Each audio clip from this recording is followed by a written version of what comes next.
hard thing about that one is just breathing. You know, once you got the double tongue stuff worked out and the notes and the fingerings and the rhythm and all that kind of stuff, but just being able to play it and squeeze those breaths in. The first half of the etude, you've got an eighth note, chance to breathe, about every other line or so, and that's okay until you get about halfway through the etude, and then you reach sort of an oxygen depletion point, and then it's a problem. So hopefully the cuts that you have to play at your tryouts won't be more than like 3 or 4 lines, and that won't be as much of an issue. But I think you want to practice the entire etude, so put yourself into the sort of a feeling where it's worse than what you actually really have to do in real life. I think that's a great way to practice. As I was practicing this one, I did a lot of practicing on it up a step on the C trumpet, just for working on being able to get through the etude without being tired, and being able to play the B flats and the A flats and that sort of thing there towards the end of the etude. That helped me a lot. I know that's something you may not be able to do, but maybe you can write it out, a step higher and play it on your B flat, written out a step higher in a different key. That's great for your fingers too. That actually might be an easier key too, believe it or not. In G minor instead of F minor. Let's talk about a couple of things to work on. Wide intervals in this thing. Before we talk about the obvious, wide intervals in this thing are definitely something to be addressed, as they are also in the slow etude, the octave slurs. In your handout, you'll notice that on lines 17, 18, 19, and 20, and on the back side of the handout, those are some octave slurs. They're out of the Arvin's book and also out of the Schlossberg book. Those will help you with the slow etude, with the A slurs and the G octave slurs that you've got on that one. They'll also help you with this etude as well. We've got a lot of wider things. On the front side of the handout, I've got some exercises that I think will be helpful. One of the things that I think is difficult is, like if you look at the third line, where it says measure 9, where you've got the G accented G slurring down to the C, and then you've got, in the next bar you've got the A flat. What happens with these things a lot of times is we're so concerned, we're going along, and playing our double tongue, we're so concerned with jumping out to getting that one high note and then getting back down to the other note. So we're playing, and the high note, we see it as this little ball up high, and we go up and just barely touch it and then go right back down. So we wind up with something like,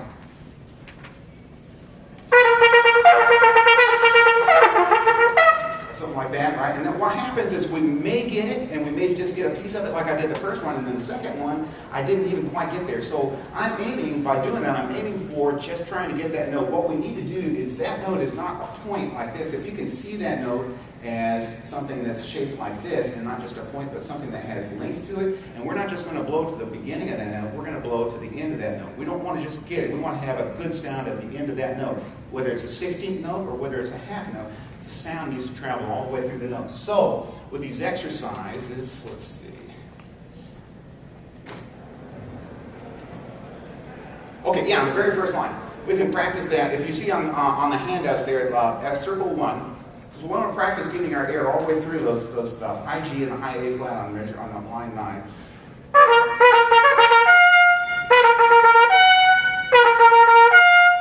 So getting the air through it like that, and then try, the next step would be to try to hang on to that note.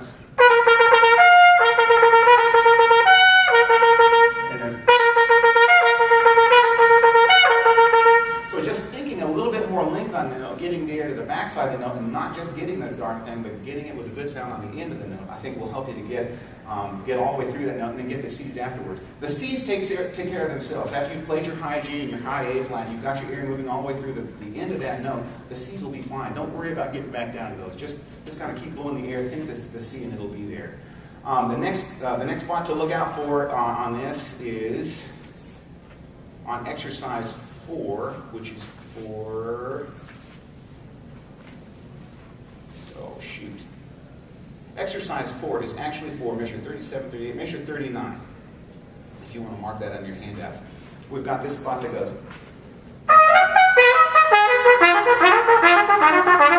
That's hard for a lot of reasons. Number one, it wants to slow down because you're tonguing a whole lot more of the single tongues. But also first thing we got to do is skeletonize that melody and find just where the melody is. And then work out the slurs. And once that's working, then you can add the other notes. But the first two notes, each one of those slurs are the first two things that we've got to really make sure that we're hearing well. and that the lips are actually getting those pitches out for it. The exercises there will help you to do that, kind of teach your lips where they are and teach your ears where they are. Exercises 4, 5, 6, 7, 8. Exercise 9 is for measures 18 and 19 in the exercise.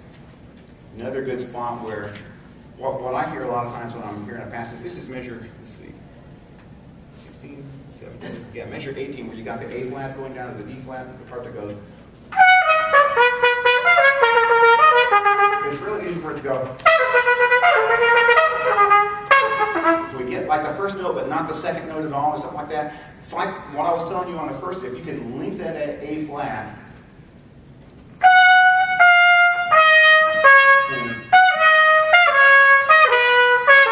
concentrate on those two notes there and get the air all the way through both those notes, and then let the double tonguing part afterwards take care of it by shove.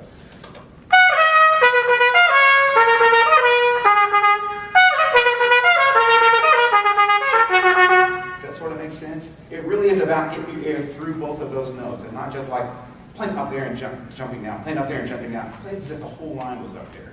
That way you keep the energy moving through both those notes. You're not as apt to drop that second pitch. And the third pitch is going to take care of itself. You don't really need to worry about getting down to that note. Think more about blowing the air through and staying constant where you are.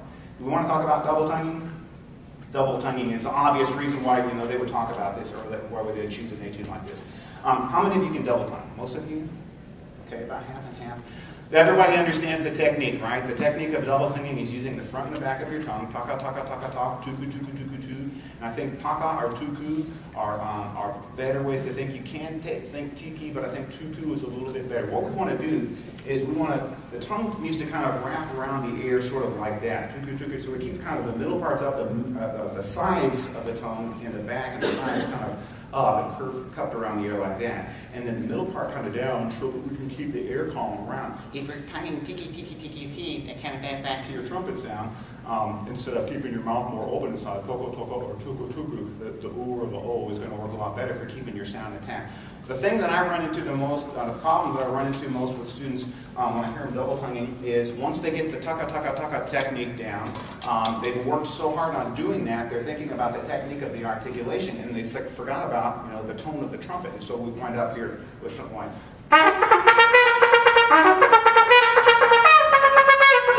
And so that's a lot of tongue, but not much tone. So once you've got the taka, taka, ta thing happening, then what we've got to do from that point is soften up the tongue. So if you find that your taka, taka, once you've got it going, it sounds real rough like that, the next step is to soften up the tongue. And you can actually, from that point, go use an in and an ng. So instead of going taka, taka, or even daga, daga, you're going to go nanga, nanga, nanga, nanga, nanga. And you think when you make an in sound, you've got sound coming out of your nose. Well, no sound comes out of your nose, no air comes out of your nose when you're playing trumpet, right? We've got that palate or whatever sealed off. So nanga, nanga, nanga, nanga, daga, daga, daga, daga, daga, daga becomes a daga, daga, daga, daga. But you're thinking, as far as the amount of tension in your tongue, you're thinking very soft. Nanga, nanga, nanga, nanga, nanga. When you close off the nasal passages there, it becomes just about right. Nanga, nanga, nanga.